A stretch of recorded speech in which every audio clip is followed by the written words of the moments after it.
বিপাকে পড়েছেন নিম্ন আয়ের মানুষ। বিশেষ করে হাওড় এলাকায় চলমান বোরো ধান রোপণে পড়েছে প্রভাব। প্রচণ্ড বাতাস, ঘন কুয়াশার জন্য দোকানদার করতে পারতেছে না, খুব কষ্ট করে দাঁড়াইছে। নিম্ন আয়ের লোকজন আমাদের মধ্যে যারা বিরাজ করে আর কি, তাদের হচ্ছে তারা তো জীবনযাপন করা বা আয় রোজগারের জন্য ঘর থেকে বের হওয়া এটা খুব কষ্টকর হয়ে যায়।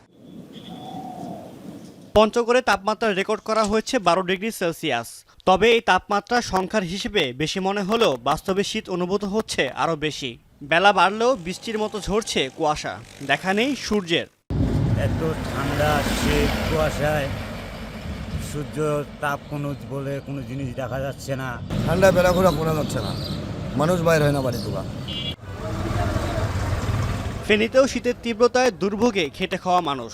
হাসপাতালগুলোতে বেড়েছে শীতজনিত রোগীর সংখ্যা, বহির্বিভাগেও রয়েছে রোগীর চাপ।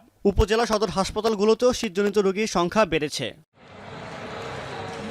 চলতি মাস জুড়েই শীতের প্রভাব থাকতে পারে বলে জানিয়েছে আবহাওয়া বিভাগ। সাদ ইসলাম শামস, এখন।